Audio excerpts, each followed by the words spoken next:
Shocking Independence Day chaos in Newport Beach. Reflecting on yesterday's 4th of July events in Newport Beach, California, the reality of what transpired is absolutely deeply disappointing and deeply shocking.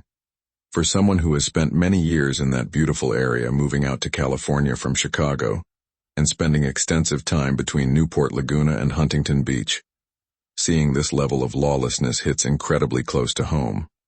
Newport Beach has long been considered one of the safest, most pristine coastal enclaves in the entire country.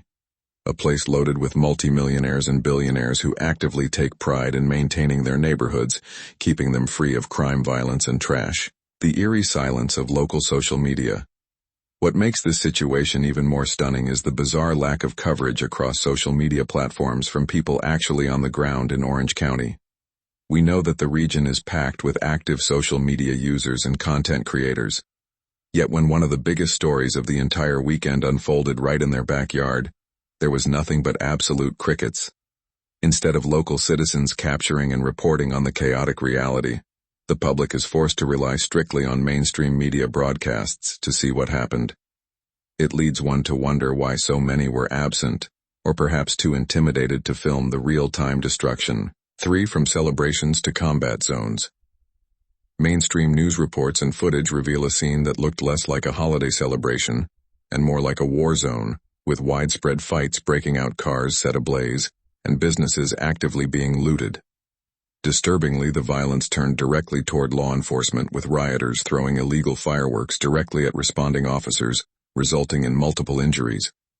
By the time authorities managed to start regaining control of the area, over 100 individuals had been arrested, exposing a stark and unsettling shift in the security of a community that many assumed was completely untouchable, the targeted overrun of private property. The chaos began escalating right as the sun went down over the sand, bringing hundreds of individuals into direct conflict with police and one another near the Newport Pier. What was particularly egregious was the complete violation of private property along the famous oceanfront bike path, where multi-million-dollar homes sit directly on the beach. Large crowds of disruptive individuals simply migrated off the sand and took over the homeowners' private patios, standing on their property, causing trouble and demonstrating a total disregard for the law. It wasn't just a rowdy holiday gathering, it was a coordinated beach takeover, reminiscent of the destructive street takeovers plaguing major cities. Economic devastation for local businesses. The financial fallout for local merchants and property owners is going to be immense. Following this holiday weekend disaster, authorities were eventually forced to completely shut down all business operations, stretching from the Newport Pier all the way down to the Pacific Coast Highway, in a desperate bid to restore public order. Holiday weekends are typically the most profitable periods of the year for these coastal establishments, and instead of generating revenue, business owners were forced to board up, watch their storefronts get ransacked, and absorb staggering property damages and rising insurance costs. Questions of coordination and nefarious intent. According to initial police reports, a shocking detail emerged. The vast majority of the individuals arrested and involved in the rioting did not actually live in Newport Beach. This raises critical, uncomfortable questions about how and why thousands of outsiders simultaneously descended on this specific affluent community to instigate violence. One has to ponder whether this was a random coincidence, or if there was something far more organized and nefarious at play, such as individuals being paid or mobilized online to intentionally disrupt and compromise a high-profile wealthy area. The failure of the zip code shield. This disturbing event serves as a harsh, undeniable wake-up call regarding the rapid breakdown of American society. For years, wealthy individuals have operating under the assumption that buying a home in a premium zip code with a high median price tag would effectively shield their families from rising crime waves and societal decay. Yesterday proved that a high net worth no longer guarantees safety. The destructive elements of society can and will show up directly on your patio, exposing the reality that no geographic location is truly safe anymore. A historic real estate market downturn. Shifting gears to the broader economic picture, a recent report from Newsweek highlights that United States listing prices are currently falling at their fastest pace in at least 9 years. Driven by an ongoing housing affordability crisis, sluggish spring sales volume, and growing macroeconomic anxieties surrounding escalating geopolitical conflicts like the war involving Iran, the national median asking price dropped 2.5% year-over-year in June. Despite what real estate agents and mainstream commentators are claiming, this initial dip does not represent a healthy buyer's market. It is merely the opening chapter of a massive downward correction, chasing a collapsing housing market. The current real estate environment is highly volatile, and anyone who does not absolutely have to purchase a home right now should strongly consider staying on the sidelines. Over a year ago, the warning was clear. If you plan to sell property, be the very first one on your block to exit, rather than chasing a declining market lower. Today, that exact scenario is playing out as sellers scramble to drop prices. The qualified buyer pool is actively shrinking, because everyday citizens have had their wealth entirely eroded by persistent inflation, making it nearly impossible to accumulate a meaningful down payment. The inevitable forced selling wave. The housing market is poised to experience a massive acceleration downward, potentially culminating in the worst real estate collapse in the history of the country.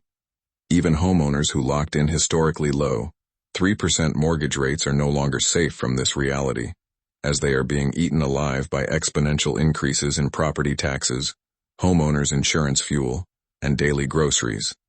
As corporate layoffs mount and short-term rental properties continue to sit completely vacant without generating rental income, an inevitable wave of forced liquidations will hit the market, driving inventory up and home values down. Geopolitical tensions escalate in the Red Sea. On the global stage, systemic stability faces further threats as the British military reports fresh maritime attacks on cargo vessels by Yemeni forces in the Red Sea. This critical shipping corridor remains highly volatile, proving that the conflict is far from over. While these escalating international tensions should fundamentally trouble investors, the broader financial markets continue to operate in a state of total delusion, completely ignoring reality, structural job losses, and sticky inflation in favor of a singular obsessive focus: financial markets and the Fed's money printing. Modern financial markets have become entirely detached from real economic indicators and the well-being of the working class. They simply do not care about your employment status or your cost of living. The algorithms driving the stock market are programmed to care about one thing: only when the Federal Reserve will finally pivot, cut interest rates, and initiate another massive round of monetary printing. This artificial market propping creates a dangerous illusion of economic health, while the foundational currency continues to debase behind the scenes. COMEX inventories plunge amid a physical gold rush.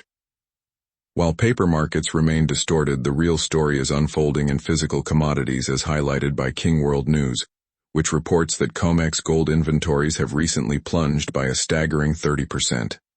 Despite aggressive rhetoric from Federal Reserve officials threatening multiple interest rate hikes to spook precious metals investors, the paper manipulation game is beginning to lose its grip. Sophisticated investors, major institutions, and global central banks are clearly waking up to the systemic risk, rapidly shifting their wealth out of paper derivatives and demanding direct physical settlement of physical bullion. China's dominance and the precious metals reset. Regardless of the curated charts and data presented by mainstream financial media outlets, it is an open secret that China quietly controls the largest physical gold hoard in the world. At some point in the near future, when Beijing chooses to make these massive reserves fully public and official, they will effectively reset the global pricing benchmark for precious metals.